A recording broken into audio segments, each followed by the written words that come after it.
Hi, Genki Call here with Broken Spire campaign tasks and other upcoming events for the week of January 24th, 2022. Let's start with the campaign tasks. As you can see, these first two can be lumped together, but I will show you my lovely list from Hawks and Gary. So for gold, kill Infernus 5 times, which you will find mostly in the weekly event. We've got get 66 red kills. For silver, we have match 300 skull gems in battle, win 6 dungeon battles, get 30 elemental kills, win 6 battles in a single arena run. Then for bronze, we have win 4 ranked PvP battles, open 50 gold chests, use the Warlord class for 4 wins, explore Broken Spire 1 time at difficulty 3+, use the Broken Banner for 4 wins, earn 200 gold in battle, craft 1 brown summoning stone, use a Broken Spire team for 4 wins, use a mace weapon for 4 wins, and complete 1 adventure board. So that only, you know, nothing here that's too strenuous, which I love. I imagine a lot of people are going to re-roll the 6 dungeon battles because they don't like to wait, and then also the arena run. But that's entirely personal preference. So as far as matching skulls goes, I combined the first 2 tasks for silver and or the first task for silver and bronze, and I just took my Wild Queen team into PvP, and I ended up with 200 skulls just by doing that and this. So anyway, let me wait for the lag to catch up. Thank you very much. All right, so I'm going to go ahead and do this next task real quickly. It'll just take a second. All right, there we go. So I'm going to click on that real quickly. And so for Broken Spire, we've got Infernus is one of our mythics that is available. There are no event key requirements for the campaign this week, so you are welcome to use your keys, and let's go over what you can get with those keys. Dun, dun, dun. Besides Infernus, he is one of the mythics here. The other is Amarok, which you probably can see there already. So Amarok does damage to an enemy with a 2% chance to devour them, boosted by red gems. Every red gem on the board is an additional 4%. And also, burning enemies will give an additional 4% as well. If the enemy dies, create 9 red gems, which will help keep things looping. He has skull damage reduction by 50%. He burns and stuns a random enemy when matching 4+ gems. So he's a pretty good troop. I like him, but he's not as reliable as I would like. I like my devouring troops to be a lot more reliable, like High King Iron Gut, where I can gauge, yes, he will probably devour at this percentage, but that is personal preference. In fairness, I just pulled off of a legendary task this last week. I'm so happy. I even used him in Guild Wars and won that battle, so I was really happy.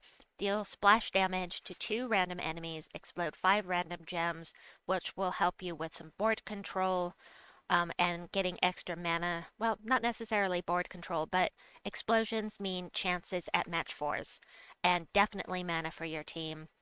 He burns all enemies on 4+ gem matches and summons a firestorm when an enemy dies. So I'm really happy that I got him. He was in the Soul Forge last week, but I didn't have to craft him. I was super happy about that. Gog and Good I don't ever use because I generally don't like the either or. I don't like either or troops, so I tend not to use this legendary. Shagra, however, is really, I think, underrated. She creates 6 red gems and turns all red gems to skulls. If she was changing them to doom skulls, she would be mythic quality, in my opinion. Burn a random enemy when matching red gems. Deal double skull damage versus burning enemies. So if she somehow ends up at the front of your team, she's going to do double skull damage, very likely. Well, hopefully anyway, they'll be burning. The flame troll, all trolls are worth having. double the number of red gems on the board, then create 3 red gems. I really like trolls because they are so good at generating mana and helping you to loop. If you have 13 plus of the red gems on the board, chances are good that you're going to get an extra turn. Gob Chomper is empowered. He starts with full mana and he has a 50% chance to devour goblins. So if you hate goblins, this might be a good one to take into battle against them. A lot of people do. I haven't taken him in against goblins that often. I tend to use a different approach, but again, that is personal preference. Igneous is another mana converter. You need this troop because he is a god slayer. The next time we have a raid boss for Broken Spire, he is the one that you will take in against Zul'Goth. So getting him up to mythic quality, if you can, is going to be very helpful for you. Um, and he is a mana transformer, so he's doing damage and he's transforming all red gems to brown. So I like using him in delving sometimes. He's a good troop. Lava Troll, a mix of red and brown gems equals to the current red and brown gems on the board. These can miss, and this is not one that I tend to use because I don't like the ones that do a mix of gems, generally speaking. Something like Beatrix, Gobtruffle, that kind of thing. That's a different situation because he's not doing any damage. He's just creating mana, but he does have that 50% skull damage reduction. Luther, you've already got Luther. If you've played the game at all, you already have him. Pigra is actually quite good at um, generating mana. He's going to explode a bunch of red gems. He might summon another Pigra, and also he summons a firestorm when an enemy dies. I have a team where I use this at the front of a Phoenicia team. It's quite nice. Works very well. Rhinogore does splash damage. Let's see. Traxxas can be really good in delving because this gets boosted quite a lot, so it's more like I don't know, 56 damage to all enemies instead of 33, and that's quite a lot. That works very well on lower levels for quick delves. Um, yeah, just let's see what else here that's really significant. The volcanic golem is underrated in my opinion. Explode a gem, burn a random enemy for every red gem destroyed, gain 42 for me, 42 life and armor, making him a good tank because he's got skull damage reduction by 50%. You've got that fire link to get you bonus red mana from red gem matches and deal double skull damage versus burning enemies, meaning if you don't have Fireblade, the talent that the level 100 talent that gives you triple skull damage versus burning enemies for your hero, you can use this with Zul'Goth, who's going to burn all the enemies. I took Depths of Sin to level 500 using him at the front of my team with Zul'Goth. It worked very well. Was very happy with that. Dum dum dum. Ogress is really good. I love using her in um, I like using her at Bounty because she's exploding lots of stuff. She's getting me lots and lots of mana.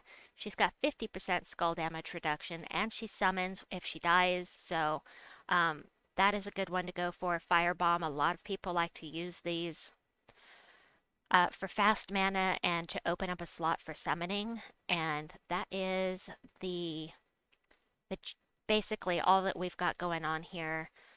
I may have missed some, but those are the ones that are most significant to me. So there is one more troop that you can get with your event keys, and that is, I'm going to grab my tributes. Hold on. All right, that is in the shop.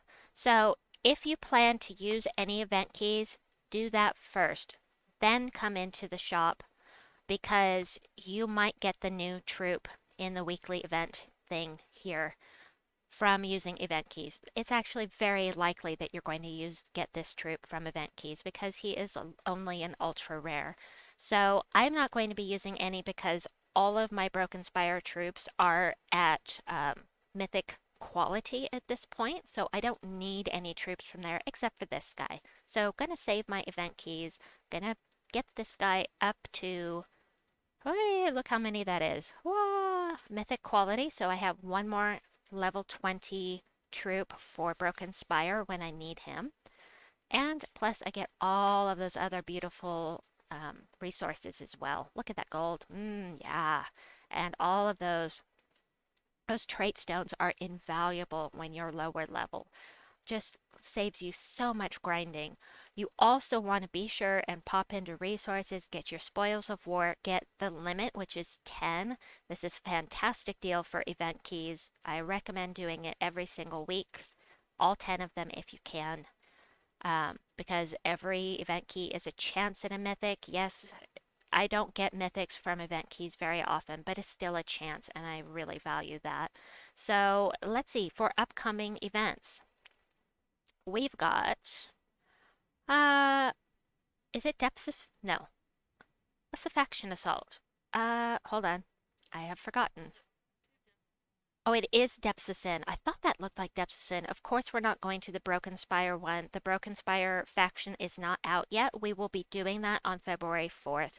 So, next weekend. So, we are going to Depths of Sin, which I just mentioned. We will be going there tomorrow. Of course, I'll be live streaming that as always. I'll put out, anyway, beside the point. We have a brand new pet for Australia Day, this little Tasmanian devil thing that's coming out tomorrow for the pet rescue. Super cute. And then on Thursday, the class trial, that will be Warlord class. And for this weekend, we have Bounty. So that is what we're up to for this week. Hopefully, no, I just remembered something. So if you go into events, you will see that this week, elementals get a boost of 10% to their skills, and so do monsters. So if you have an elemental monster, it's going to get a 20% boost to their skills this week. And if you use the new troop in PvP, you will get an extra 40 souls per battle. So anyway, that is it for this video. I will be back with Soulforge and the World event in just a bit. Please like and subscribe, and we'll see you soon. Bye-bye!